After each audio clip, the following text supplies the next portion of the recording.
look for this to continue to be on the CFPB's radar, and then to continue to be doing things in the name of consumer protection as it relates to FCRA and accurate, up-to-date data.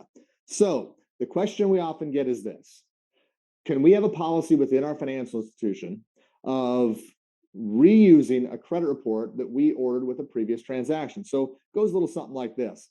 Let's just say 6 months ago I was in and I got a loan from you. And now I'm here 6 months later and looking for another loan. And you look in the credit file and you go, oh, we've got a credit report. It's less than 6 months old or 6 months old, whatever your policy is. Some banks are 6 months, some of three months, some have been 12 months. We've seen it all over the place. Does the Fair Credit Reporting Act allow us to utilize a previously ordered report? I'm going to tell you straight up, our interpretation is no. You are not allowed to utilize a report that was pulled for a previous transaction. Now, some of you are going, oh my gosh, there's no way, that can't be true. Okay, I agree. Okay, the Fair Credit Reporting Act is not as black and white as we'd all like it to be in this area, but I'm going to point out some things about the Fair Credit Reporting Act, as well as some things with other regulatory requirements that hopefully are going to make you go, yeah, that's not a good idea. So let's go to page number 4. You've got some white space above that heading, reusing a credit report. And I'm going to give you 2 things here. Number 1, you are not the keeper of credit scores. Why would I say that? Because that seems to be the number 1 pushback that I get when it comes to this discussion about reusing credit reports. Is, why would you want us to damage or make the consumer's credit score go down? Because when we pull a credit report more often, their score goes down. Yeah, there's some truth to that, but you're not the keeper of credit scores. You are a user. You are part of the system. And if you're manipulating the system by not pulling a credit report, what you're doing is not telling the bank that comes after you, the credit card issuer that comes after you, whoever that comes after you for the next transaction, for whatever it may be, that there was a recent credit transaction, whatever it may be, okay, in connection with that consumer. Okay, you're letting something slip through the cracks. You're not doing, you may think you're doing the consumer a favor, but you're not doing your industry any favors. I would think that you would hope that the person that pulled credit on, or the person that had a request for credit with the person that's in front of you now, I would think that you would want to know if they were in talking to them about something 2 weeks ago, 2 months ago, whatever. I would think you'd want to know that. Okay, we're all players in this game, if you will, and we're part of a system. Okay, not pulling a new credit report on somebody doesn't help the system. Okay, it causes it to be inaccurate. So you are not the keeper of credit scores. Let's kind of leave it at that. So let's go now to what's directly within the regulation. Page number 4, there's about 2 or 3 paragraphs that open up this magazine article, and they're directly related to the Fair Credit Reporting Act. And I'll give you kind of the 10,000 foot here. There's 2 sections, section 604A and then 607, and that's the last paragraph at the bottom of page 4. If you read those really closely, what you're going to get is this.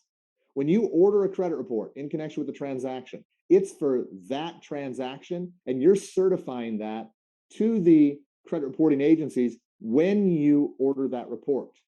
It's not to be utilized for the next transaction or the one that comes after that. It's for that transaction. That's the way the wording is in the regulation. Now, let's go a little further. If that doesn't do it for you, and I hope it does, but if it doesn't, let me shoot a few more bullets into this thing. Page number 5, at the very top, the second paragraph talks about ability to repay. If we're talking about a home loan, you have to have debts and income and credit history, and it's got to be accurate. If you're using something 3 months, 6 months old, it's no longer accurate.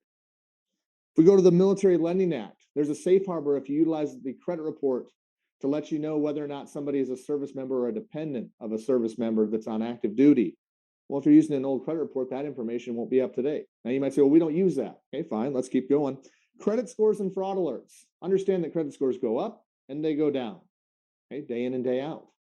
So you might be thinking, gosh, I'm going to help them by not pulling a new report. What if their score's gone up since that last one you had?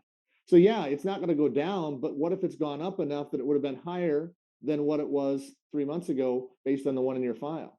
What if it's gone down? What if they're showing 700 in your file? What if they've done a bunch of stuff since then and it's now in the 600s? you won't have accurate, up-to-date information. So it can go both ways as to whether or not you're utilizing the most up-to-date information. And remember, the number one complaint with the CFPB is credit history, okay, that gets reported and utilized in connection with credit transactions.